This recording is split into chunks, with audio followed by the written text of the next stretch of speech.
Bonjour. Bonjour. Vous savez, on n'est pas nombreux. Il va falloir dynamiser un peu la salle pour que nos échanges se fassent dans la convivialité. Vous savez pourquoi on est là. Nous sommes samedi. C'est l'occasion pour certains de se reposer. C'est aussi l'occasion pour d'autres de découvrir ce qui se fait. Et nous avons l'honneur de nous retrouver ici dans le cadre du salon du mobilier Made in Cameroun, avec un accent particulier sur les artisans au féminin. Et ce matin, nous traitons d'une question connue, des produits forestiers non ligneux. Et lorsqu'on traite la thématique des produits forestiers non ligneux, on voit derrière ces produits des opportunités, des défis et un certain chemin à parcourir parce qu'on n'est pas au point de départ. Et nous avons voulu écouter un certain nombre de présentateurs qui sont à la limite institutionnelle. Nous allons écouter le ministère des Forêts de la Faune, qui depuis pratiquement 25-30 ans conduit effectivement des initiatives autour des produits forestiers non ligneux. Et je sais que même au plan de l'appareil institutionnel, nous avons actuellement une sous-direction des produits forestiers non ligneux, ce qui traduit l'intérêt du gouvernement du Cameroun à faire de ce secteur un secteur primordial. Et nous avons aussi des partenaires au développement. Nous avons la GIZ qui soutient un certain nombre d'initiatives en la matière, et que nous allons écouter évidemment. À côté de la GIZ, vous avez la société civile qui prend aussi des initiatives. J'allais dire l'entrepreneuriat. Pour faire parler de l'entrepreneuriat, au fond, on entrevoit généralement la société civile sous l'angle associative. Alors, nous voulons avoir des entreprises qui fonctionnent, qui fassent tourner la route de l'économie. Donc, nous allons suivre une jeune organisation qui est mise en place au Cameroun pour gérer effectivement les produits forestiers non lignés et d'autres aspects qui vont avec. Et une fois on aura fait cette première présentation, nous allons écouter des témoignages. C'est un salon. Nous aimerons écouter ce que les bénéficiaires pensent de tout ceci. Il ne s'agit pas d'une session scientifique avec une grosse présentation où on va présenter les grands résultats, la méthode qu'on a utilisée. C'est un échange rompu. Nous allons discuter à bâton rompu pour qu'on sorte de cette salle avec des messages clés, qu'on sorte de cette salle avec des orientations qui puissent influencer ce que nous faisons positivement. Vous avez remarqué que la salle n'est pas hyper pleine. Vous ne pouvez pas s'attendre à ce que ce soit le cas pendant la période Covid. Il y a un ensemble de mesures barrières que nous avons l'obligation de respecter. Vous regardez un peu les espacements entre les chaises, vous devez arroser vos masques. Évidemment, nous ne pouvons pas aller au-delà de 50 personnes. Mais à dessein, vous avez davantage dans la salle des gens qui portent des groupes. Vous avez des coopératives, vous avez des initiatives qui sont conduites dans les localités plus ou moins lointaines, jusqu'à Garoua. Ça veut dire que si vous avez 30 personnes dans la salle, vous devez en multiplier par 5, 10, 30. Donc il y a beaucoup de gens qui pourraient suivre ce qui va se passer ici, même si ce n'est pas en direct. Alors, je prendrai le plaisir de me présenter. Je suis Dr Abdon Arrondement. Je travaille pour le Centre de recherche forestière international et j'ai été invité à modérer cette session parce qu'il s'agit là d'un sujet qui m'a occupé les 20 dernières années, la valorisation des produits forestiers non ligneux. Et donc, c'est avec plaisir que j'ai accepté de modérer cette session.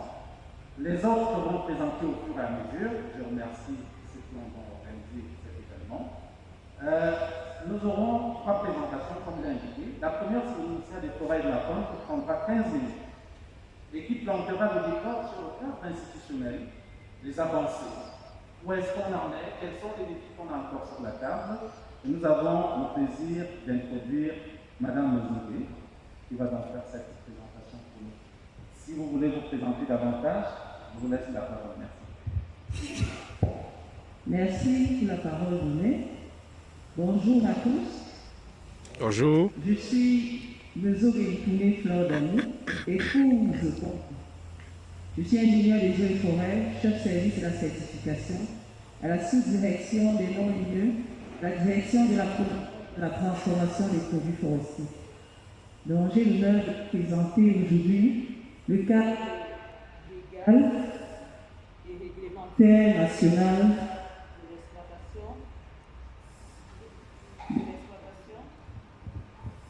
de l'exploitation des produits forestiers non lieux au Cameroun. Le plan de l'exposé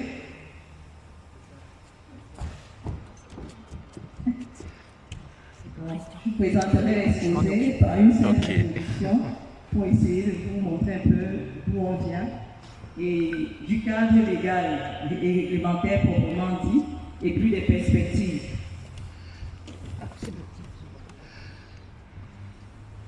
Pour ce qui est de l'introduction, les produits forestiers non ligneux, généralement appelés PFNL, sont des produits de la forêt d'origine biologique, autre que le bois.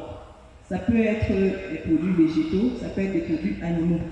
C'est tout ça qu'on appelle produits forestiers non ligneux, qui sont utilisés par l'homme pour satisfaire ses besoins alimentaires, socio-culturels et de santé. La preuve, c'est qu'avec le Covid-19, on utilise beaucoup les PFNL pour essayer d'être un peu plus à l'aise. Les PFNL occupent une place prépondérante en considération de leur variété et de l'abondance des espèces dans la vie quotidienne des populations et sont plus souvent dans le secteur de l'économie dit informel. Je vais insister sur le mot informel parce que beaucoup de personnes travaillent dans les PFNL mais ne sont pas connues du ministère des Forêts. C'est pour ça qu'on parle d'informel. Nous aimerons qu'ils viennent, ça va nous permettre de capitaliser beaucoup d'autres données et de leur faciliter l'accès à cette ressource. La contribution du secteur forestier et faunique du Cameroun au PIB a été évaluée à 4% selon l'étude sur l'importance économique et sociale conduite en 2012 par le CIFOR, soit un apport marginal de 0,52% pour les produits forestiers spéciaux et les produits forestiers non ligneux. En effet, selon les chiffres de l'étude menée par la FAO en 2010, pour seulement 5 produits forestiers non ligneux majeurs, on peut avoir 17 milliards de francs CFA par an. Malheureusement, les caisses de l'État encaissent une somme qui oscille entre 400 millions et 795 millions seulement.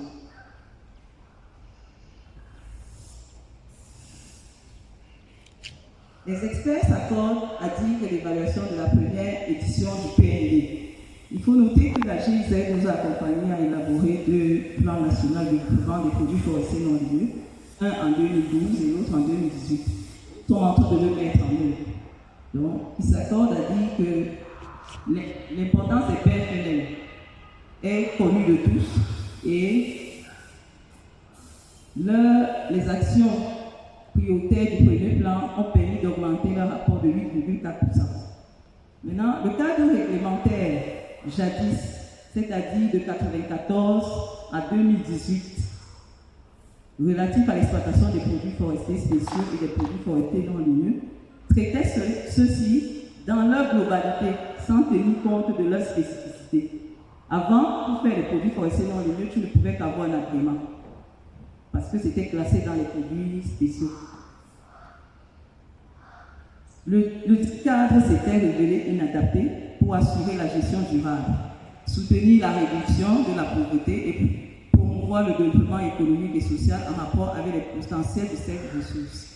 Depuis 2019, pour remédier à cette situation, des mesures transitoires ont été prises en attendant que la loi qui est en cours de révision, parce que la loi de 1994 est en cours de révision, en attendant que cette loi n'aboutisse, il y a eu des mesures transitoires, d'où les décisions que vous allez voir dans la suite. L'exploitation et la commercialisation des PFNL sont une activité sans cesse croissante. Je crois que personne ne peut dire le contraire. Ça ne fait qu'augmenter. Aussi, les dispositions légales ont été prises afin d'encadrer les acteurs de cette filière. On encadre pourquoi? Parce que c'est plus facile d'avoir les statistiques, les données statistiques, et puis apporter des revenus pour l'État, en même temps pour les communautés et aussi pour l'État. Bon, si nous passons maintenant au cadre légal réglementaire lui-même. La gestion des PFNL est régie par la loi de 1994 du 20 janvier portant régime des forêts, de la faune et de la pêche. Il y a aussi le décret de 95-531 du 23 août 1995 portant application du régime des forêts. On a tenu à rappeler les dispositions antérieures avant d'arriver aux nouvelles dispositions pour vous dire que ce n'est pas un concept nouveau. Ça existait déjà dans la loi. L'exploitation des PFNL à but lucratif ou commercial est ouverte à toute personne physique ou morale agréée à l'exploitation forestière. Ça, c'était ce qui était dans l'article 35, alinéa 1 du décret 1995. Toutefois, il y a aussi le droit d'usage. Le droit d'usage ou coutumier est reconnu aux populations riveraines d'exploiter tous les produits forestiers fauniques, halieutiques, à l'exception des espèces protégées, en vue d'une utilisation personnelle. Cependant, les ministres chargés des forêts et de la faune et de la pêche peuvent, pour cause publique et en concertation avec les populations concernées, suspendre temporairement le droit d'usage lorsqu'il est mal utilisé. Les conditions d'accès à la ressource. Actuellement, l'exploitation des PFNL est subordonnée à l'obtention d'un agrément à l'exploitation forestière. Pourquoi est-ce qu'on revient sur l'agrément à l'exploitation forestière? Vous allez le comprendre devant. Il se fait à travers un permis d'exploitation. L'agrément est lié au permis. Par contre, pour faciliter l'accès à la ressource, on s'est dit que les collectrices ne peuvent pas avoir accès à l'agrément. C'est pour ça qu'il a été élaboré des décisions qui permettent d'avoir maintenant simplement une autorisation de collecte des PFNL. Et il y a un autre mode. On a constaté que quelqu'un peut planter ses PFNL. Il faudrait bien qu'il puisse l'exploiter. C'est pour ça qu'une autre décision a été signée par rapport au carnet de l'agroforestier. Donc nous avons 3 modes d'accès au PFNL. Soit tu as un permis spécial, soit tu as une autorisation de collecte, soit tu as un carnet d'agroforestier. Ça, c'est le mode d'accès légal.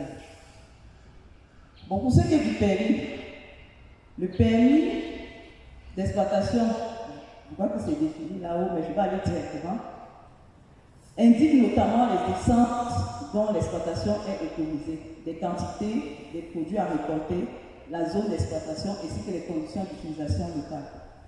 Pour un permis d'exploitation, il y a une commission interministérielle qui a l'habitude de se tenir. Et ça, c'est pour les grands producteurs, ceux qui exportent même. Ce n'est pas donné aux petits artisans. Donc, pour le permis d'exploitation toujours, il faut rappeler que l'exploitation des pêches est suspendue actuellement. Donc, il y a d'autres produits comme les bois de chauffage et les perches que nous avons cités dans la décision 209. Mais la loi émet des réserves pour les deux. Donc, il faut voir comment... Maintenant, la liste des 10 produits spéciaux, avant que nous la fixions dans la décision 209, existait déjà à l'article 9 de la loi de 1994. En fonction des réalités sur le terrain, on a dû actualiser la liste. Maintenant, les dossiers d'attribution du permis d'exploitation des produits spéciaux est défini dans l'article 60 de la loi 1994. Comme je disais tout à l'heure, voici les décisions qui ont été signées par le ministre des Forêts pour faciliter l'accès à la ressource aux communautés. La 209 portant respectivement classification des produits forestiers spéciaux et des produits forestiers non ligneux. La 210 fixant les modalités de collecte et de mise en circulation des produits non ligneux secondaires. La 0034 qui fixe les modalités de mise en circulation des produits forestiers non ligneux issus des plantations. Celle qui n'a pas de numéro, c'est une décision qui a déjà été travaillée et transmise à la hiérarchie pour signature. C'est celle qui fixe les modalités d'enregistrement en qualité de transformateur des produits spéciaux et des produits forestiers non ligneux, ainsi que celle relative à la mise en circulation du transformé. Pour ce qui est d'une autorisation de collecte, je pense qu'il faudrait vous dire un peu comment faire pour avoir une autorisation de collecte. La mise en circulation des produits collectés est faite par toute personne physique ou morale de nationalité camerounaise. Elle est subordonnée à l'obtention d'une autorisation de collecte qui est délivrée par le ministre des Forêts et de la Faune. Pour avoir une autorisation de collecte, on va vous demander un certain nombre d'éléments. Ça peut être une demande délivrée. Au tarif en vigueur, généralement, c'est 1000 francs la demande.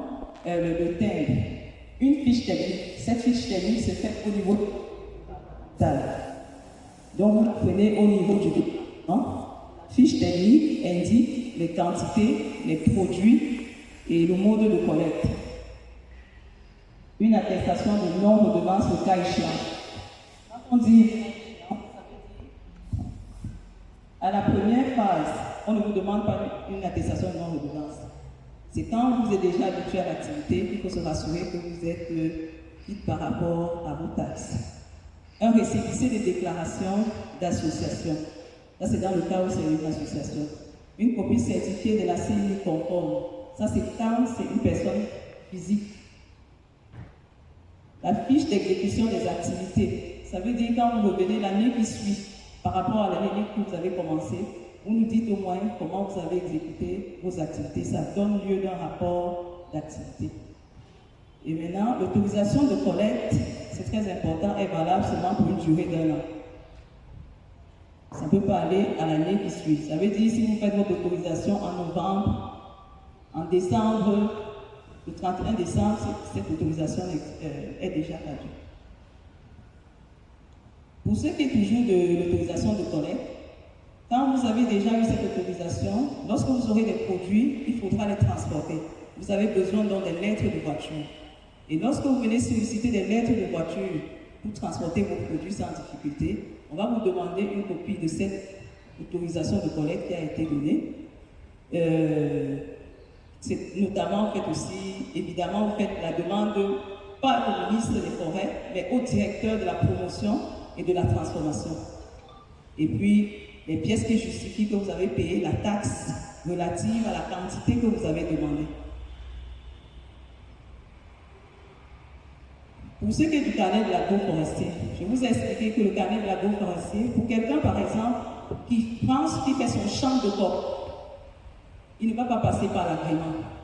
Il faudrait juste qu'il ait une visite de site constatée par le chef de poste forestier et à travers ce procès verbal de visite de site, on va lui établir un carnet de l'agroforestier qui est délivré par le délégué départemental. À travers son carnet de l'agroforestier, il peut facilement exploiter ses produits et on peut connaître les quantités qu'il exploite l'année en cours. Et pour donc circuler avec son produit, par exemple, pour aller à Douala, il a besoin de lettres de voiture.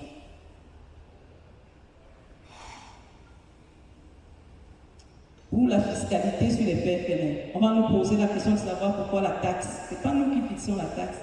Dans le gouvernement, nous sommes nombreux. Le ministère des Forêts ne travaille pas seul. Il y a le ministère des Finances qui fixe certaines, qui s'occupe de la taxation. Il y a le ministère, il y a les impôts qui est toujours dans les finances, qui vont vous exiger une non-redevance. Donc, c'est pour ça qu'on va vous dire que la fiscalité sur les PFNL s'appuie sur les taxes, les impôts de droit commun, impôts libératoires, patents, impôts sur les revenus, les taxes spécifiques, notamment la taxe de régénération, le droit de taxe de sortie. Taxe de sortie, c'est pour ceux qui veulent exporter leurs produits. La taxe de régénération est de 10 francs le kilogramme, quel que soit le produit. Ça, c'est pour les produits forestiers secondaires, PFNL, secondaires de la classe C. Ce n'est pas là pour tous les produits, parce que le coq a son prix parce qu'il est un produit spécial. Mais lorsqu'il provient du carnet de l'agroforestier, c'est 10 francs. Ce n'est pas le prix homologué par les finances. L'évolution des activités de collecte des permis spéciaux. Vous allez constater qu'on lit les produits spéciaux avec les PFNL parce que c'est presque la même chose. Généralement, on classe un produit spécial parce qu'il est menacé d'extinction. Et la pression que les humains mettent sur ce produit pour le protéger, on le met dans la classe des produits spéciaux. C'est pour ça que en 2019, le ministère des Forêts, on essaie de vous faire le bilan de comment ça évolue dans notre ministère, a délivré 18 permis spéciaux qui ont été accordés aux opérateurs. En 2020, 14 permis spéciaux. En 2021, ça a chuté parce qu'avec le Covid, les activités ont vraiment baissé. Il n'y a que 7 personnes qui ont 7 permis qui ont été délivrés. Pour les PFNL, en 2019, les PFNL par contre sont en train de vraiment exploser parce que la procédure est tellement simple et la sensibilisation à travers ce que je suis en train de faire aujourd'hui va nous permettre d'avoir encore beaucoup plus d'opérateurs qui viendront solliciter les autorisations de collecte. C'est pourquoi en 2019, l'année où les 2 décisions ont été signées, on n'avait que 3 acteurs enregistrés au ministère des Forêts. En 2020, on est monté à 17 acteurs. Ça, c'est à travers les sensibilisations et l'appui des partenaires, notamment la GIZ et d'autres partenaires. Et en 2021, au moment où on est en train de faire, c'est 113 acteurs pour 125 autorisations de collecte. La pression vient beaucoup plus du sud-ouest. Le sud-ouest est à plus de 70 autorisations de collecte aujourd'hui. De mangue sauvage, de bambou déjà, et d'autres produits. Les perspectives. Au regard de ces valeurs multidimensionnelles des PFNL, le gouvernement camerounais, à travers le ministère des Forêts et de la Faune, a élaboré 2 éditions de plan national, j'ai dit ça avec l'appui de la GIZ, et compte poursuivre la mise en œuvre de ces plans nationaux, des PND PFNL. Inscrit dans le processus d'élaboration de la stratégie de développement du sous-secteur forêt suscité. Avant, on avait le DSCE. Maintenant, nous sommes arrivés à la nouvelle stratégie qui est SND 30.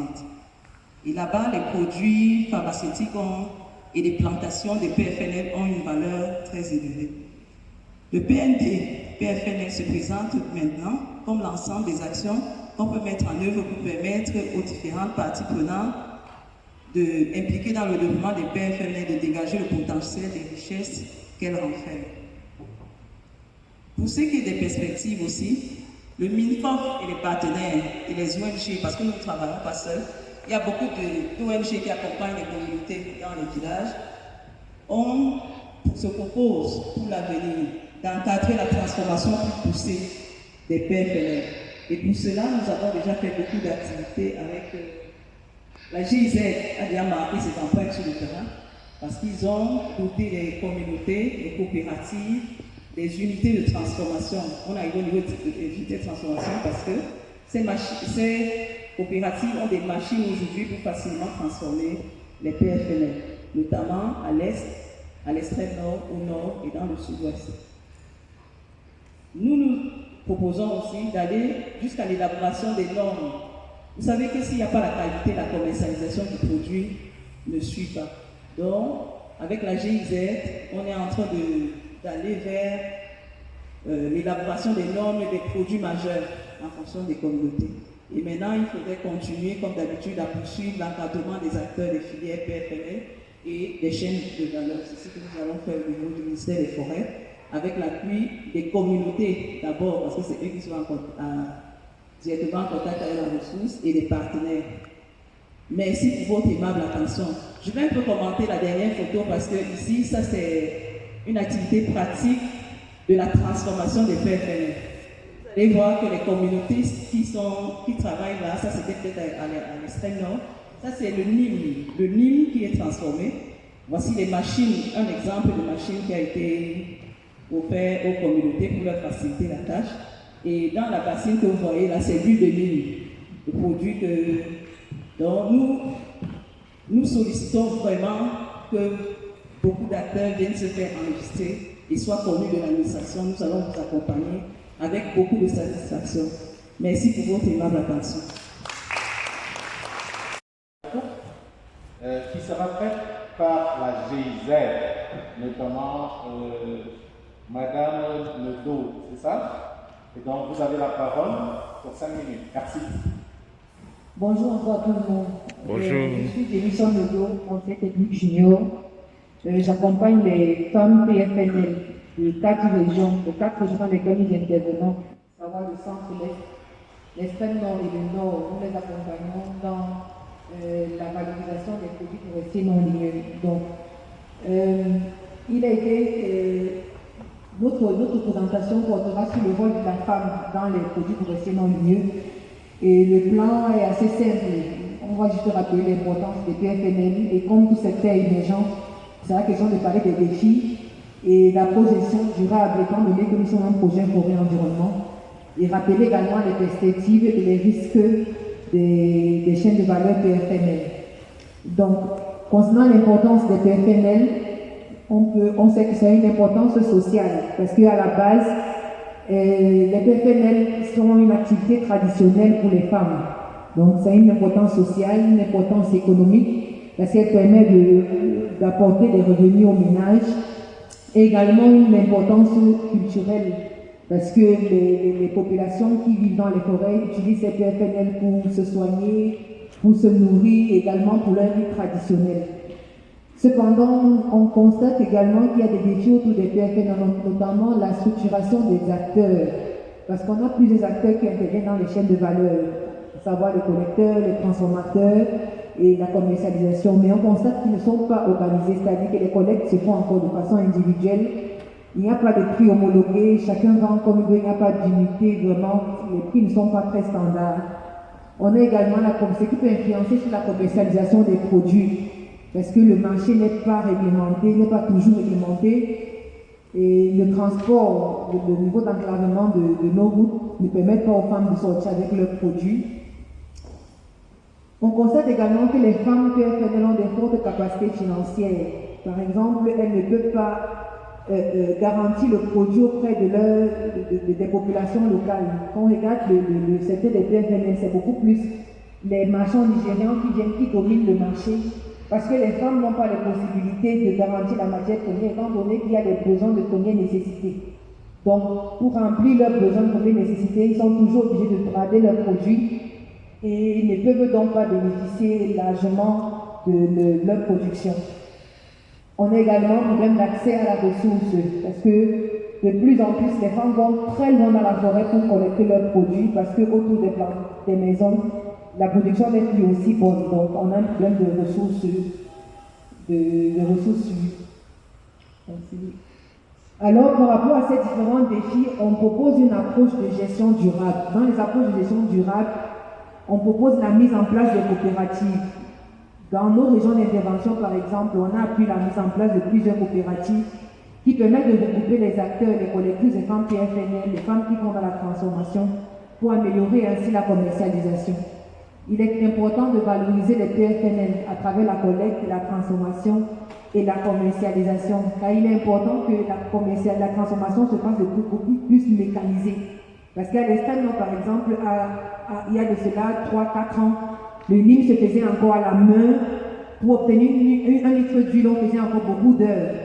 Donc, à travers la mécanisation, on réduit les temps de travail, on réduit la pénibilité et ça permet également d'augmenter les revenus. On a également un point sur la régénération. La femme doit prendre une position particulière dans la régénération parce que c'est elle qui est le premier acteur qui est en contact direct avec le PFNL. Étant donné qu'on a un problème sur la ressource, il est important que les femmes prennent une position radicale par rapport à cela à travers la mise en place des pépinières, la création des plantations, qui leur permettra de garantir la ressource parce que c'est un secteur émergent. Ça veut dire que beaucoup de personnes s'intéressent au secteur. Alors il est important qu'un accent soit mis sur la régénération pour garantir la durabilité de ce secteur. Et étant donné que c'est un secteur qui amène beaucoup de revenus, il est important que les femmes mettent un accent là-dessus. Pour tout secteur qui ramène des revenus, on encadre ce secteur, c'est-à-dire qu'on fait tout pour qu'il soit durable. Donc, l'un des éléments clés, ce sera la mise en place des plantations, assurer la régénération et contribuer également à la lutte contre les changements climatiques à travers l'augmentation des arbres.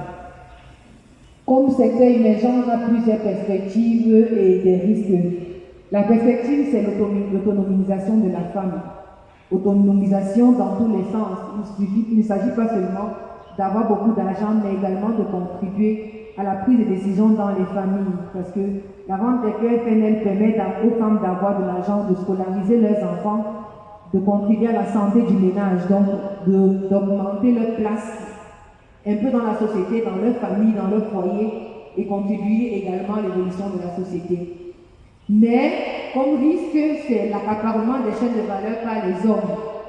Donc, on sait que généralement, lorsqu'un secteur est très porteur, en fait, dans le secteur des PFNL, déjà, ceux qui ont beaucoup plus d'argent, ce sont les hommes. Donc, ils dominent largement le marché, surtout au niveau de la commercialisation, en gros. Les femmes sont beaucoup plus au niveau de la collecte et les hommes sont beaucoup plus au niveau de la vente, en gros. Donc, avec le temps, si ces chaînes de valeur ne sont pas assez structurées, c'est clair que la part des hommes deviendra de plus en plus grande et les femmes ne vont pas vraiment bénéficier de ces chaînes de valeur-là. Et pourtant, c'est elles qui font le travail le plus dur, à savoir la collecte. Donc, c'était là notre principale contribution. Merci pour votre aimable attention. Décisif dans ce qu'on met en place en termes de perspective. Merci beaucoup pour cette présentation. Nous allons écouter une organisation locale qui s'est mise en place, une organisation locale à des dents très longues. Il s'agit de Tropical Forest and Rural Development, qui nous dira effectivement ce qu'ils font dans la valorisation du PFNL en présentant la structure au passage. Merci, M. Fana. Merci. Merci. De ce côté. Nous allons juste continuer dans la suite de ce qui a été dit jusqu'ici. On a dit que ça donne l'argent. Les femmes sont impliquées. Et je vais juste, puisque je vais parler de la valorisation, commencer par parler un peu de Tropical Forest. Ensuite, je vais dire une chose, n'est-ce pas, sur nos axes d'intervention et où est-ce que nous travaillons au Cameroun, et puis donner des éléments de valorisation que nous avons déjà réalisés. Tropical Forest, c'est depuis 2010, n'est-ce pas, que nous avons mis en place. Et la vision, n'est-ce pas, Tropical Forest, c'est de créer un environnement socio-économique qui soutient l'autonomisation des locales et qui participe tout ça à la protection de la biodiversité. Parce que la finalité, c'est ça. S'il n'y a pas de biodiversité, nous sommes tous morts. Déjà, il faut dire qu'au début, on travaille sur des chaînes de valeur, n'est-ce pas, des produits verts. Ça, c'est très important. Les pays sont là-dedans.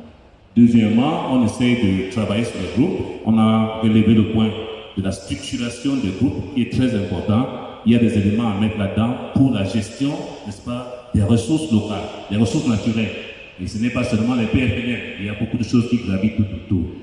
Ensuite, nous essayons de renforcer la résilience, n'est-ce pas, de ces communautés face aux chocs, comme les changements climatiques ou bien les pandémies. On parlait du Covid-19 ici, n'est-ce pas, depuis ce matin, et les conséquences, n'est-ce pas, que cela peut avoir. On travaille avec comment faire. On a parlé de l'accès à la ressource. Il y a beaucoup de ressources dans les UEPA, les concessions forestières.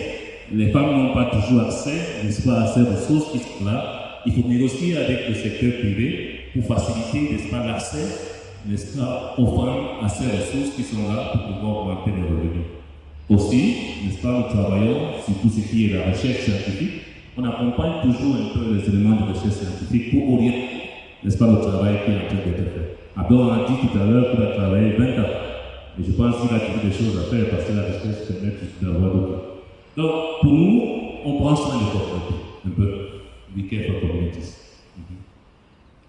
Où est-ce que nous travaillons?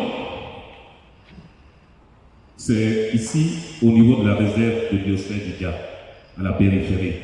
Et comme je disais tout à l'heure, vous pouvez voir la réserve, vous pouvez voir sa zone tampon.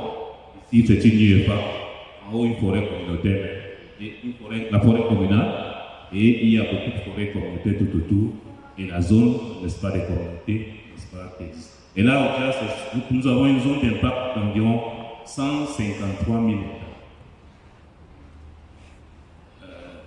Oui, c'est bon. C'est bon. La valorisation des produits forestiers non ligneux, quand on parle de valorisation, en 2021, je pense que c'est important de regarder au bien. C'est bien important de regarder la photo qui est là. Les produits de la forêt valorisés à travers la cosmétique. Ce n'est plus juste à les collecter, ce n'est plus juste... maintenant, il faut, n'est-ce pas, après toutes ces années d'expérience et de recherche, c'est bien de passer un peu à l'action. Donc, il y a la cosmétique, il y a l'alimentaire, il y a, n'est-ce pas, il y a quelqu'un qui a parlé de tout ce qui est médicinal. En ce moment de Covid-19, il faut y penser en matière de valorisation. Ce sont des dons, n'est-ce pas, que la forêt nous donne, n'est-ce pas, pour nous-mêmes. Donc, les questions de valorisation, nous avons regardé un petit élément de la recherche qui a été mené il y a cela, n'est-ce pas, un temps, et qui nous ont indiqué, les travaux avaient déjà été faits, les produits correspondent mieux, améliorent les revenus. Ça, c'est bien. Les femmes sont impliquées, ça permet de résoudre beaucoup de problèmes. Elles vont faire des témoignages, mais que l'avenir, c'est dans la qualité et le marché. Donc, c'est ça que je vais essayer de parler un peu maintenant. Oui. Et en travaillant sur la qualité, parce que quand nous avons au début essayé de, on s'est dit, ah, on peut presser et avoir de l'huile, ça donne de l'huile. Et maman avait l'habitude de faire cela. Ok, on peut mettre dans des bons paquets, des bonnes boîtes, on peut trouver. Mais quand les produits sont allés pour les cosméticiens, on dit que le taux d'acide et de peroxyde, par exemple, était extrêmement élevé. Et ça qui a commencé à nous amener à réfléchir. Et on s'est dit, comment est-ce qu'on fait pour comprendre ce qui se passe, parce que nous sommes là avec les mamans au village et on ne savait pas exactement qu'est-ce qui peut causer le problème. Et nous avons commencé à voir ce que nous avons appelé la première transformation. C'est quand le fruit quitte l'arbre, ça tombe, le temps que ça passe et que la maman ramasse et les précautions qu'il faut prendre avant que ça n'aille au séchoir. Et l'idée était qu'il fallait tout faire, n'est-ce pas, pour avoir la qualité. Il fallait qu'à ce niveau-ci, c'est à ce niveau qu'on commence à gérer les questions d'acide et de peroxyde qui font qu'on ne peut pas utiliser certaines huiles qui sont produites en cosmétique, même alimentaire, encore plus pour des questions médicinales. La deuxième transformation qui aboutit à la production des huiles vierges. Et ça, c'est fondamental. Et à ce niveau, il y a des précautions encore qu'il faut prendre de séchage. Vous savez que beaucoup de ces produits, la toxine, n'est-ce pas, lorsque ça prend une proportion qui est au-delà de ce qui est normal, ça devient carrément, il y a beaucoup qui sont toxiques. Et c'est important de savoir comment est-ce qu'on peut régler, n'est-ce pas, le séchage de ces produits, le transport de ces produits, de façon générale, tout ce qui est conditionné. Ça, c'est encore les questions de... Oui. Je parlais des huiles vierges, n'est-ce pas, comme celles que vous pouvez voir, que ce soit tout ce qui est la mangue sauvage, le jansan, le balaka, ainsi de suite. Et ici, je voudrais noter qu'il y a des produits qui, n'est-ce pas, qui vont toujours gérer en très grande quantité. Vous connaissez le plat, n'est-ce pas, vous parlez simplement. On a réussi à presser, et c'est une huile qui est recherchée en cosmétique. Et il y a d'autres encore, n'est-ce pas, qui sont très recherchés en cosmétique, mais qui n'étaient pas au niveau du Cameroun valorisés jusqu'ici. La troisième transformation, n'est-ce pas, qui est la combinaison d'un certain nombre de ces huiles, n'est-ce pas, pour arriver des laits, n'est-ce pas, que je pense qui sont meilleurs que tout ce qui viendrait d'Europe, en termes de composition naturelle, biologique, et ainsi de suite, et qui sont des éléments très intéressants pour la peau. Nous travaillons avec des cosméticiens, n'est-ce pas, qui sont en Europe, qui achètent nos produits, et c'est à cause de qu'on a fini par se conformer aux questions de qualité. Je voudrais aussi dire que nous sommes certifiés à Nord, n'est-ce pas, au niveau du Cameroun, et que la composition de tous ces produits-là permet de produire, n'est-ce pas, des laits, des crèmes, des savons, des crèmes capillaires, n'est-ce pas, qui sont très intéressantes pour la peau à cause de leur aspect naturel, et qu'il y a la possibilité d'utiliser des quantités réglementaires. Il n'y a aucun produit synthétique, n'est-ce pas, là-dedans. Et on peut voir, n'est-ce pas, les parabènes, tout ça, c'est free de tous ces produits qui sont dangereux pour la peau et qui peuvent affecter l'ensemble de la santé. N'oubliez pas que tout ce que tu mets sur la peau va dans le sang. C'est très important. Et tout ceci, nous regardons d'une façon globale. C'est pour ça qu'on est arrivé à la chaîne, n'est-ce pas, de valeur de tous ces produits. Ça résume un peu, plus ou moins, ce que tout le monde a avant, n'est-ce pas, au niveau du village, où on commence avec les mamans, le regroupement, la structuration des groupes. Après, quand on est fini avec la structuration des groupes, on travaille la qualité. Quand on a fini la qualité, on essaie de vendre groupé, n'est-ce pas, pour pouvoir avoir davantage d'argent.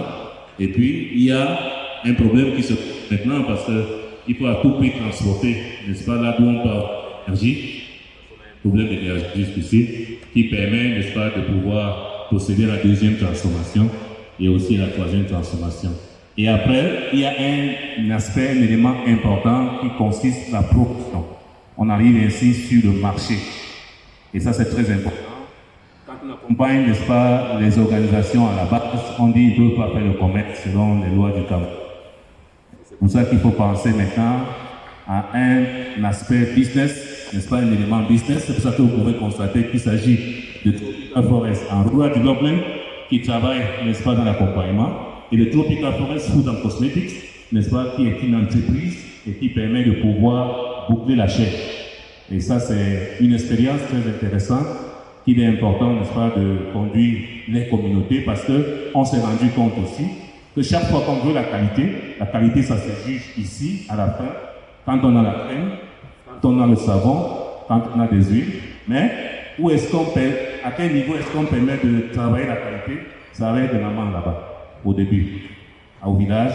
Ça fait qu'il faut allier les deux et que le marché donne des indications au moment et ça permet de pouvoir refaire la chaîne, ainsi de suite. Nous avons l'habitude d'appeler cette chaîne une chaîne des besoins. Parce que les mamans au village, les communautés, elles ont besoin d'argent. Et elles ont un capital de ressources. Ces ressources-là, n'est-ce pas, autour des villages, on essaie de les consolider en faisant de la régénération. Et elles ont le capital qui est là et elles ont besoin d'argent. À côté, on a des gens qui ont besoin des produits de qualité. Pas juste ce qu'on ramasse n'importe comment, qu'on peut trouver de tout venant comme au marché du produit.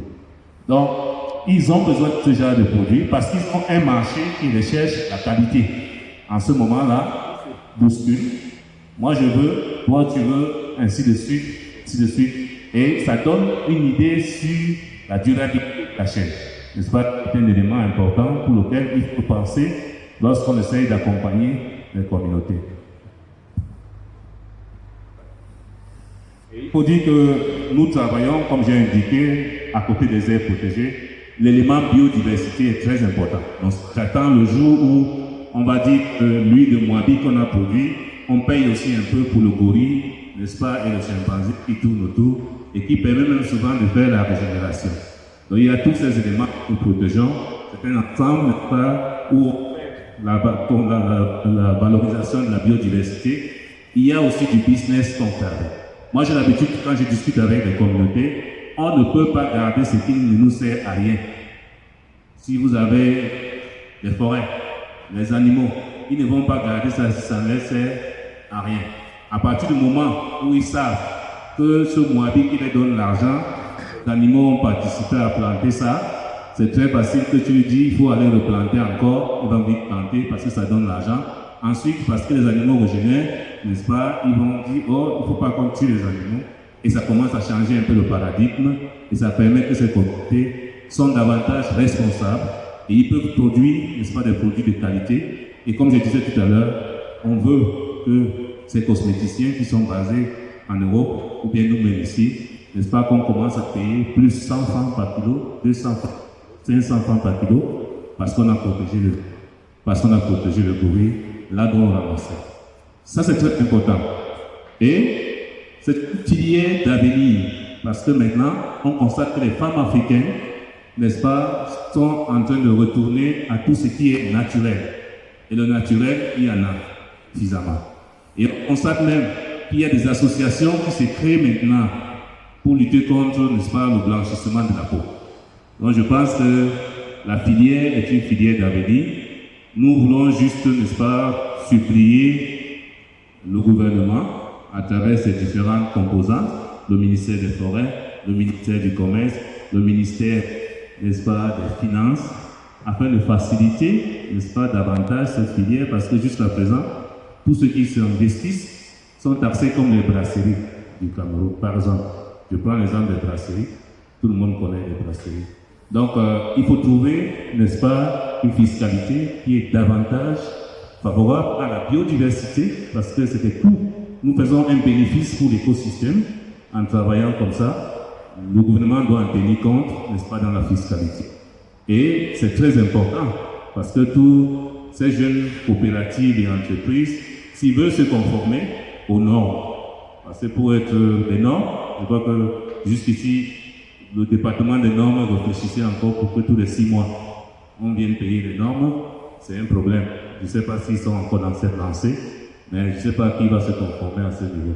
Donc, pour éviter de tuer, n'est-ce pas, cette filière, n'est-ce pas, qui est bon pour l'alimentation, bon pour la cosmétique, bon, n'est-ce pas, pour tout ce qui est médicaments, et que nous devons davantage creuser. Les travaux que nous avons menés montrent qu'il y a encore beaucoup à faire. Mais je crois qu'il y a beaucoup de personnes qui sont aussi engagées. On a beaucoup d'espoir. Je vous remercie. Les acteurs, à certains moments, nous le disons, dans la plupart des cas, restent dans l'informel. Je pense qu'il est important de voir sur la question de l'accès à la ressource et le cadre réglementaire qui est développé. Madame Bouzoué a bien mentionné qu'il y avait une différence entre les produits spéciaux et les produits forestiers en hiver.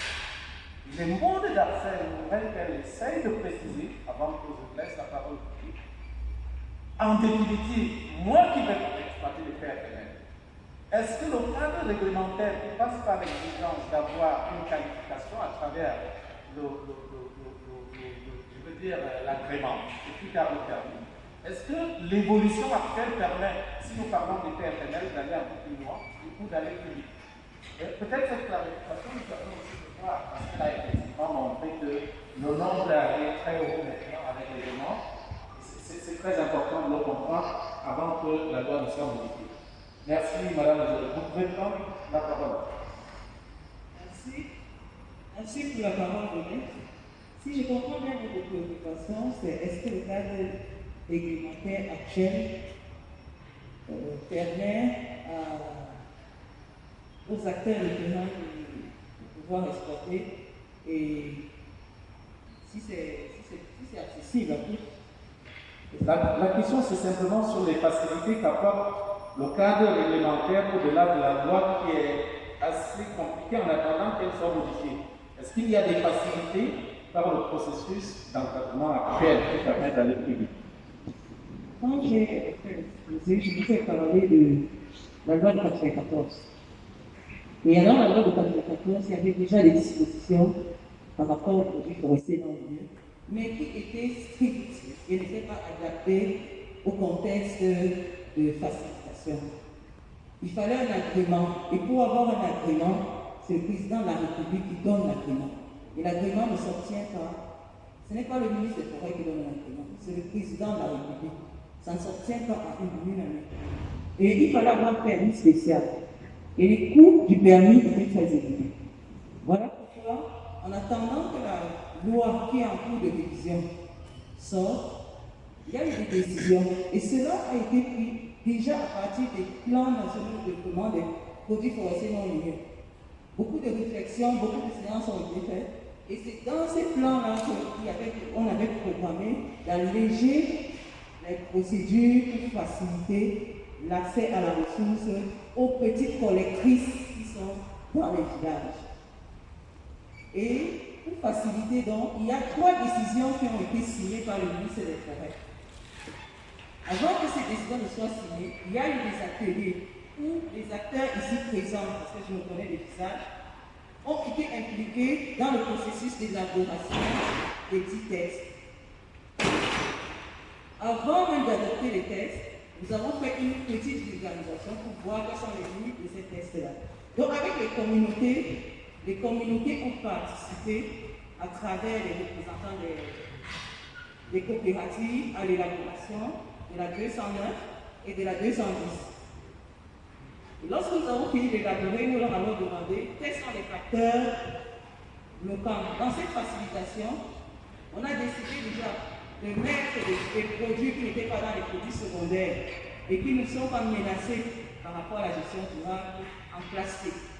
En classe C, peut-être qu'il faut que je dise que les produits sont classés, il y a 3 classes. Il y a la catégorie A, la catégorie B et la catégorie C.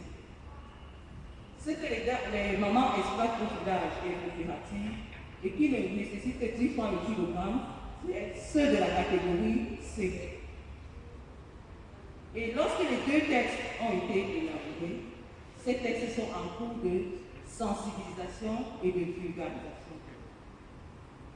Et dans le processus de sensibilisation et de vulgarisation, on collecte les appréhensions des communautés parce qu'aucun texte n'est figé. C'est dans l'application des textes qu'on identifie les limites et voit comment dans les années suivantes, on va encore faire ce qu'ils vont constater comme limite. En plus de ces deux textes, j'ai parlé du texte sur les plantations. Avant, on n'avait pas le droit de collecter ces produits facilement à travers la plantation. Ok. Vous tous, vous savez qu'il y a beaucoup de barrières au niveau des postes de contrôle forestier. Il était très important qu'il y ait une différence entre les produits collectés en forêt et les produits plantés. Donc je pense que les procédures légales et réglementaires ont facilité l'accès à la ressource des terres. Ok. Il y a donc un effort d'adaptation des textes aux besoins des communautés locales en particulier. Cet effort doit se poursuivre. Je suis très intéressé à l'idée d'entendre dans cette salle des gens qui au quotidien sont à la tâche, travaillent pour faire avancer cette filière dont nous parlons ici. Ça n'a pas été une préparation. Tout à l'heure, on est allé vers ces mamans qui exposaient pour leur demander si elles pouvaient partager avec nous leur témoignage pour voir un peu comment ça se passe sur le terrain. Et j'ai à ma droite Madame Akangala, qui est la présidente d'une coopérative régionale dans le centre, qui participe à la valorisation des produits forestiers non mineurs. Je voudrais entendre son témoignage en quelques secondes, peut-être une minute. Je vous remercie. Comme vous le dites bien, je suis Madame Akangala, présidente de la PPNL Centre Côte-Sétan. Nous disons déjà merci à ce salon qui nous a permis aussi d'arriver et de promouvoir nos produits qui jusque-là demeuraient inconnus par la population ici dans nos marchés. Nous sommes des collectifs de la base. Nous avons été organisés par notre partenaire, la GIZ, qui nous a aidés dans l'obtention des papiers légaux, c'est-à-dire la légalisation de notre coopérative qui regroupe 5 communes de la région du centre. Au départ, nous étions de simples collectifs qui travaillaient d'une façon anarchique dans nos associations, chacune allait de son côté, collectait, demandait, elle ouvrait. Mais après cette organisation, nous nous sommes rendus compte que, en nous associant, en nous regroupant, pour faire ce qu'on a appelé des ventes groupées, on pouvait faire mieux. On pouvait devenir plus autonome. Et comme le disait Denison, on pouvait être aussi là où on prend des décisions parce que désormais, on pouvait économiser de fortes sommes d'argent après avoir vendu notre produit qui avait été stocké sans plus le bazarder auprès de nos concurrents qui étaient les mototaxis. Les mototaxis qui venaient avec beaucoup d'argent, qui les recevaient de nous ne savons où, soit des Nigérians qui leur donnaient beaucoup d'argent, qui venaient eux-mêmes fixer le prix de nos produits. À partir des ventes groupées, on ne vendait plus tellement à ces personnes, sûr que certaines le faisaient, car elles étaient dans le besoin, mais on avait déjà l'idée qu'en nous regroupant et en faisant des ventes groupées, nous pouvions nous-mêmes fixer le prix de nos produits et avoir un peu plus d'argent. Après cela, on s'est dit, bon, indépendamment des ventes groupées, nous avions suffisamment de produits, on pouvait les transformer parce que dans le centre, comme je voudrais parler au nom de la région du centre, dans le centre, nous ne transformions pas les produits forestiers non liés. Donc, l'ensemble que nos produits par la vente sauvage était uniquement destiné à la consommation dans nos produits pour les autres.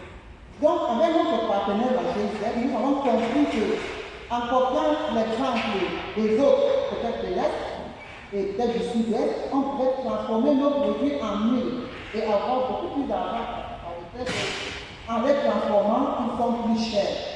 Donc, après cette transformation, avant même la transformation, je parle sous le contrôle de la GIZ et du Tropical Forest, qui sont venus nous former sur les bonnes pratiques comme il parlait de la première transformation, nous avons été formés sur les bonnes pratiques de collecte et puis d'extraction de la mangue de l'encens, par exemple, pour que nous ayons une bonne huile. Donc, après cette formation, nous avons eu les machines qui sont pour la région du centre installées à Yaoundé, au lieu du Carrefour Barobert, en ce moment, c'est le siège, où nous pressons ces huiles à froid. Donc, en ce moment, nous sommes dans la presse des huiles à froid et nous pressons le encens et la mangue sauvage. Et les prix que nous voyons sur le marché sont un peu plus élevés et on se rend compte effectivement, en transformant ces produits, on peut avoir beaucoup plus d'argent, se rendre autonome et puis pouvoir se prendre nous-mêmes en charge à partir même de nos familles et nous-mêmes et puis des autres. Donc, s'il y a un témoignage que nous pouvons faire, c'est que les produits dans nos forêts, nous avons vu que ces produits-là sont une grosse richesse qui est restée d'abord, on est resté sans le savoir, et qu'aujourd'hui nous savons qu'à côté de nous, nous avons ces richesses. L'autre chose, c'est que dans nos coopératives, nous avons compris que pour pérenniser ces projets, pour qu'ils vivent, avec les machines que nous avons de la GIZ, dans la gestion de nos coopératives, nous devons mettre un fonds de côté pour économiser et quand on peut multiplier. Si, comme nous sommes regroupés dans notre coopérative en 5 communes, et nous n'avons dans ces 5 communes qu'une seule unité A et 2 unités C. Or, 3 autres communes n'ont pas eu. Si on peut économiser pour que les autres aient aussi chacune une machine, pourquoi pas auprès de nos associations. Et de deux, nous devons regarder aussi, parce que ce que vous savez, peut-être c'est dans nos villages. Les gens s'occupent déjà avec les maquettes pour discuter la mangue sauvage qui est derrière les maisons ou le encens qui tombe à côté de la maison. Donc, pour pérenniser notre projet, il est question de domestiquer. Donc, dans la domestication, en ce moment, avec l'aide du village qui a recruté la Califa, nous avons déjà commencé à mettre sur pied des champs. Donc, là où on voit, on a déjà quelques champs avec au moins 100 plans mis en terre et puis des pépinières qui sont créées.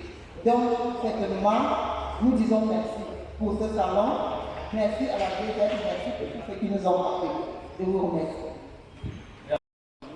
Pour donner la parole à notre maman qui vient de Djombe Péja, Madame Jacqueya, qui va partager en quelques secondes son expérience. Merci pour la parole. Bonsoir à tous. Bonjour. Je suis Madame Jacqueya, comme on m'a présenté, président d'une coopérative, la Soutelle, qui est autre que la coopérative des femmes entrepreneurs du littoral basée à Djombe-Péja. Nous sommes un groupe d'environ 40 femmes faisant dans la production des produits agricoles et du transformant. Je me réjouis que dans le travail que nous abattons, il se trouve que les produits fonciers non liés se trouvent dans nos cultures. C'est une histoire pour moi. Parce que lorsque nous produisons, nous ne savions pas que le poivre, par exemple, de production était un produit lié. Donc, grâce à Dieu, nous sommes les productrices de ces produits liés. Donc, nous transformons déjà ce que nous produisons. Nous transformons à titre d'échelle parce que nous n'avons pas de grosses machines. Nous avons juste une petite machine. Et la demande devient forte. Nous avons besoin d'accompagnement. Notre manière, c'est que nous ne sommes pas en ligne. Nous sommes en banlieue. Donc l'information nous parvient tard. Comme je vous le disais tantôt, c'est ici que je découvre que je fais dans le produit. C'est dans le milieu. Voilà. Donc l'information nous parvient toujours tard. Et j'invite les femmes à se mettre ensemble, à se regrouper pour travailler. Parce que lorsqu'on travaille seulement, on ne bénéficie de rien. Lorsqu'on est regroupé, on a une même vision, on a plus de force. Je profite de l'occasion pour remercier les organisateurs de ce salon. Parce qu'ils m'ont permis d'apprendre beaucoup de choses et de découvrir beaucoup de choses. Et puis, on prend dans l'expérience. Je vous remercie. Je pense que, comme vous l'avez demandé, le processus d'accompagnement est appelé à se poursuivre. Vous savez, ces activités n'ont pas toujours que dans la zone forestière humide. Même dans la zone sèche du pays, notamment le Grand Nord, il y a des activités de valorisation des produits forestiers non liés. Nous recevons donc Mme Tizi, qui vient de Garoua, et qui va nous parler de son expérience à travers la coopérative Kariki. Peut-être qu'elle nous dira même ce que ça signifie. Merci, monsieur le modérateur, pour avoir passé la parole. Bonjour à tout le monde. Bonjour. Je m'appelle Madame présidente de la coopérative Kariki, qui se dit Kautaro, qui est en Koundé, et Femme Dynamique ensemble. Comment je me retrouve dans cette activité de transformation de produits forestiers? On venait ici d'être activité en 2009, où on était logé au camp, le village, le camp entouré des arbres de lignée et caractère. Et à chaque fois, il y avait des mamans qui venaient collecter dans la construction. Moi, j'étais plutôt à la fenêtre, qui venait à la véranda. Deux fois, je me rapprochais d'elle. J'ai pris donc goût, j'ai commencé aussi à m'occuper, à les aider à collecter. Après un jour, elle m'a dit d'aller l'aider et je vois le processus de transformation. Elle m'a dit, nous avons lavé le lit. Pour la première fois, j'étais tombée malade. Elle dit, non, ça n'est pas un travail que je peux faire. Elle a insisté, j'ai forcé, j'ai continué à faire cette activité. Elle a fait que je rentrais de lit pour transformer le lit en ce temps. Traditionnellement, ce n'était pas facile. Et puis, localité, ce n'était pas facile. Il fallait regarder, il fallait lier dans le mortier, il fallait tout faire à la main. Et ça chauffait comme des ciments. Et les yeux même commençaient déjà à s'appuyer. Nous sommes restés après un temps, on est devenus en réseau. Et chacun faisait dans ses activités. On n'était pas regroupés pour faire des activités communes ensemble. Un jour, en 2018, la GCD est arrivée, ils ont fait un réseau. Là, ils nous ont regroupés, ils ont parlé de travail en groupe. Nous, on est habitués à travailler individuellement, chacun pour soi. Maintenant, on doit travailler en groupe pour qu'on partage le bénéfice. Comment ça va se passer? Ils ont incité à chaque fois avec des formations. Après, on nous a formés. Ils ont créé donc une coopérative. Et pour que je monte donc à la tête de cette coopérative, ça n'a pas été aussi quelque chose de privé. C'est vu ma participation. L'engagement. L'endurance aux activités et tout, qui m'a permis de prendre maintenant la tête de la coopérative. La coopérative créée, il fallait mettre à notre disposition des équipements pour faire nos activités. Et pour faire ces activités, ce n'était pas venu au hasard, il fallait donc nous trouver. Ils ont mis un camion où il fallait juste prendre des pommes qui sont dans la transformation des produits forestiers non liés. Et il fallait donc laisser celles-là qui faisaient dans les grains, dans les bipiles, dans la transformation de l'huile, dans la chute, ainsi de suite. Il fallait juste prendre celles-là qui vont dans le mine, le qualité, le valabilité, etc. Donc on nous a mis un camion, on nous a donc dit, nous avons recruté, nous avons commis une coopérative, nous avons lancé les activités. Ils ont mis des équipements à notre disposition. Et pour mettre ces équipements, il fallait garder une caution qui garantisse dans la dotation de ces équipements. Nous avons donc fait des comptes, on a mis donc une caution, on nous a remis dans les équipements, nous avons commencé le travail. On a trouvé qu'avec les machines, on avait assez du temps parce qu'on ne perdait plus le temps toute la journée pour peut-être avoir 10 minutes de beurre de café ou 10 minutes de l'huile. On avait plus de l'engagement et on avait plus d'argent. On a continué et là, pour réaliser cette activité, il fallait créer un champ communautaire de la plantation. Nous avons donc créé un champ communautaire pour la plantation. Et dedans, à travers nos activités de transformation, nous avons aussi ouvert un compte pour garder de l'argent. Maintenant, pour l'amortissement des machines, à la longue, on va faire comment? Il faut donc acheter des machines pour plus encore avoir plus de rendement et plus d'argent. Donc, c'est ce que je veux vous faire parler de moi. Et puis aujourd'hui, il y a pour représenter la région du Nord dans le plan en général. Parce qu'ici, les scènes aussi est représentée. Comme elle ne pouvait plus être ici, donc je parle d'être une fois. donnera plus de temps. Vous aurez la possibilité de vous étendre sur vos préoccupations, des avancées, ainsi de suite. Je crois que, même comme le temps est court, je m'en voudrais de ne pas passer la parole aux participants, à 2 ou 3, 4 personnes. Mais j'exigerai au passage que vous soyez brefs. En 20 secondes, on peut poser une question. Il ne s'agit pas de faire des développements. Et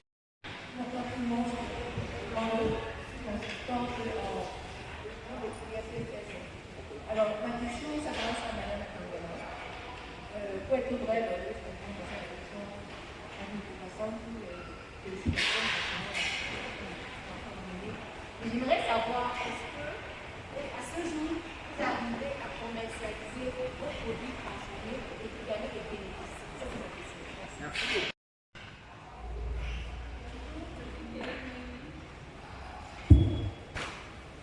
Bonjour, je suis promotrice de l'association Une femme en métier basée à Mafra. Déjà, j'ai trois questions. Une est destinée à Tropical Forest, une est destinée à la GIZ et une est destinée aux organisateurs de ce salon. Déjà, j'aimerais savoir pour la dame de la GIZ, après l'extraction des produits forestiers non ligneux, est-ce que vous prenez en compte le problème de packaging, le problème de commercialisation ou alors d'écoulement des produits? Ça, je le dis parce que lors de l'une de nos journées diagnostiques jeunes, nous avons invité les artisans et les mamans qui font l'extraction des produits forestiers non ligneux et elles ont eu à se plaindre au niveau de la commercialisation et au niveau du packaging. Maintenant, j'aimerais aussi essayer de proposer, si je peux me permettre ici, d'organiser ces séminaires dans des zones reculées pour permettre aux autres également de participer. Ok. Merci beaucoup. Est-ce que Je vous remercie. Vous avez suivi tout à l'heure que le temps, on nous a pris là. Donc on n'a pas eu le temps de tout développer. Le vrai problème qui nous reste, c'est celui-là. Nous sommes là en exposition. Toute l'huile de l'encens que nous avons apportée là. Oui, et l'huile de l'encens, qui normalement doit être trop chère, nous n'avons pas encore réellement le marché. La mangue sauvage non plus, on n'en a même jamais vendu un seul. Donc, c'est la problématique, mais nous sommes dans le processus. C'est ce que je peux dire. Je voudrais déjà rappeler que la GIZ, nous travaillons à l'accompagnement des femmes. C'est-à-dire que si le cas de la commercialisation, par exemple, on peut acheter des produits ou bien on ne peut pas. Tout ce qu'on peut faire, c'est un accompagnement conseil. Dans le packaging, on peut dire que nous travaillons à accompagner les femmes à améliorer leur packaging. Si on regarde la participation des foires, elles peuvent témoigner. S'il y a de cela 1 an ou 2 ans, elles vous diront que lorsqu'elles viennent dans les foires, on ne regardait même pas leurs produits parce que le packaging n'était pas bon du tout.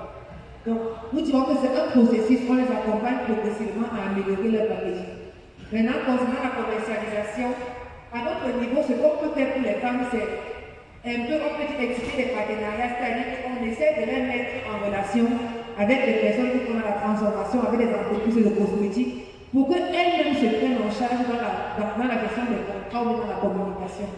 Ça, c'est ce que nous faisons à notre niveau. Je ne sais pas si j'ai répondu à la préoccupation. oui, vous passez la parole à... Merci. Juste pour ajouter 2 éléments qui sont très importants sur les questions de packaging. Les questions de packaging, il faut les mettre à 2 niveaux. Parce que il y a des produits qui sont présentés comme de luxe. Ça veut dire que le packaging va avec et ça coûte peut-être 1000 francs de plus. Et il y a encore un autre packaging qui est normal, n'est-ce pas, qui a le même produit et qui coûterait 1000 francs moins que ce qui est là. Donc je pense que Tropical Forest a fait beaucoup de travail et on peut accompagner les autres aussi pour les aider, n'est-ce pas, à aller sur ce chemin parce qu'il y a des indications. Pas seulement mettre dans une belle boîte et puis mettre le truc. Il y a des indications, n'est-ce pas, sur les boîtes, les inquis et autres, n'est-ce pas, qui sont très importantes quand on revend à l'étranger, quand on revend à d'autres personnes qui connaissent bien regarder toutes ces questions. Deuxièmement, en matière de commercialisation, l'étude de marché que nous avons menée indique que le marché national est plus porteur que le marché international pour le moment. international, parce que je dis qu'il a dit, hein, c'est vrai, ce sont des produits nouveaux. La plupart de ces produits, ne tiennent pas qu'il y a plus de 1 ou 2, n'est-ce pas, qui sont au Chine. Quand on n'est pas au Chine, même en Europe, c'est que nous envoyons, eux aussi cherchent des marchés vers la Chine. C'est ça qui va peut-être provoquer un jour une victime. Peut-être la mangue sauvage est déjà utilisée, n'est-ce pas, pour faire des coupes fins en Allemagne, en Amérique, partout. C'est encore la raison qui explique, parce qu'il faut que vous le sachiez. Le Nigeria qui ramasse tout ici, n'est-ce pas, ça va au Nigeria et puis ça va aux États-Unis, n'est-ce pas, pour fabriquer. Et il faut bien, n'est-ce pas, quand on a parlé de continuer à travailler, il faut s'organiser pour pouvoir organiser le marché intérieur, afin qu'on soit capable de dicter les marchés. Jusqu'à maintenant, quand les mangos sauvages vont commencer, c'est les Nigérians qui viennent donner le prix. Ça, c'est très important. Avant que tous les coxeurs que vous voyez, ce que vous voyez dans le village, là, c'est encore même des mini-coxeurs, ce n'est pas les vrais coxeurs. Donc, c'est très important que le marché national, les études qu'on a menées, les femmes camerounaises, n'est-ce pas, ont tendance, quand elles veulent faire un achat, quand elles savent que c'est l'original, que c'est ce qui est bon, elles font un achat de moins 15 000. Ça, c'est juste pour illustrer. Et le marché national, par an, elle doit de plus d'1 milliard d'euros. Si on veut couvrir tout le marché national. Donc, c'est un peu ça. Et on doit travailler à plusieurs niveaux. Il y en a qui aiment ce qui est de très grand luxe, et ainsi de suite. Ok, merci beaucoup, monsieur. Merci pour la question donnée. Je suis Mouane Poiti, présidente PCA, la coopérative Porta Émergence de Mba, l'Est Cameroun. Ma question va vers la dame du micro. Je voulais savoir si, avec nos produits, si j'ai bonne mémoire, vous avez dit tantôt, on peut avoir l'autorisation de collecte en novembre et en décembre, l'année est finie.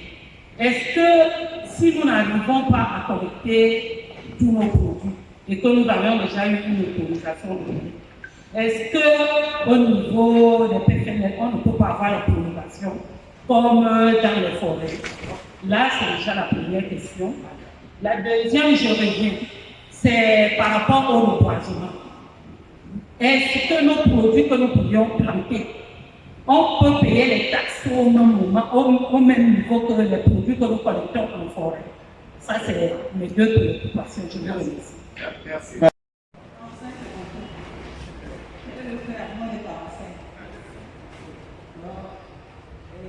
première préoccupation, c'était la prolongation. Il y a cette possibilité-là. Parce que le ministre des Forêts déjà prolonge les titres jusqu'en février. Chaque année, même si les titres s'arrêtent au 31 décembre de l'année en cours, il prolonge toujours les titres jusqu'en février. Par contre, si vous avez payé la taxe, on a aussi la possibilité de vous donner une autorisation d'évacuation des stocks de l'année N-1. Est-ce que vous comprenez un peu? Ça veut dire que si vous n'avez pas pu évacuer, parce qu'il n'y a pas de double taxation dans le gouvernement, vous ne pouvez pas payer l'année qui suit un produit pour lequel vous avez déjà payé la taxe. Bon, pour vos produits plantés, est-ce que vous devez encore payer la taxe de régénération? Bien sûr. Parce que c'est vrai que vous avez planté dans comment on appelle ça? Non, vous ne payez plus. Vous ne payez plus. Parce que le carnet d'agroforestier qu'on vous donne là ne vous permet plus de payer. Ça montre que c'est vous qui êtes l'auteur de cette régénération. Par contre, ceux qui paient 10 francs le kilo, c'est parce que ça ressource appartient à l'État. C'est la même chose dans les miniers, c'est la même chose dans tous les domaines. Lorsque vous faites pas garant de l'une ressource qui a été plantée, l'État, si vous en faites une source de commerce, l'État doit avoir quelque chose. C'est ça que vous payez seulement 10 francs le kilo. 10 francs, c'est pas beaucoup. C'est beaucoup, c'est pas beaucoup, c'est vrai. Il s'est battu jour et nuit pour que les choses se réalisent. C'est pas facile d'arriver à ce stade.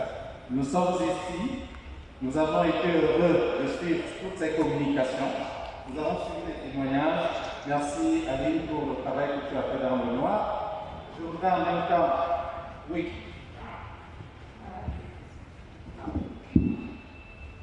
J'ai remercier Hélène Mardeco de l'artisan féminin qui a permis de voir et l'équipe de Coder qui a pris sur la communication. Et pour rassurer le l'UNIFOR, il y a une page Facebook des thématiques qui sont ici dans un certain moment. Voilà. Bon, en 5 secondes, c'est ça. Puis que pour avoir tous ces produits déjà transformés, il est important de travailler dans les règles. Parce que l'agence soit sûre que ces produits est collecté de manière légale. Donc c'est pour appeler tous ceux qui sont en train de travailler de venir les dispositions légales. Merci beaucoup. Une fois j'ai remercié les institutionnels, les acteurs derrière, je voudrais dire que nous faisons des pas. Même si ce sont des petits pas, nous ne sommes pas sur place. Les années 2000, lorsqu'on parlait des PFNL, nous étions tous devant des points d'interrogation. Il y a beaucoup de choses à faire, mais qui ne dépendent pas de nous-mêmes. Je pense que les organisations qui se créent, les initiatives qui se prennent à la base, avec l'accompagnement des partenaires au développement, nous arriverons à quelque chose de très intéressant pour le pays. Je vous signale qu'il y a eu une publication en 2006. Les fruitiers forestiers comestibles du Cameroun. Nous avons identifié 174 fruitiers forestiers du Cameroun. 174. Ça veut dire qu'un gamme est tellement large que le processus qui est mis en place dans la valorisation de ces différents produits, en prenant en compte les différents aspects et les défis qui sont les nôtres, nous avons de la matière. Nous avons quelque chose qui devrait garantir certainement une nouvelle économie pour notre pays. Cela étant dit, je voudrais remercier tous les participants, je voudrais remercier tous ceux qui ont présenté, et je conclue en disant à toute la continue, à la lutte continue. Merci pour les organisateurs, merci.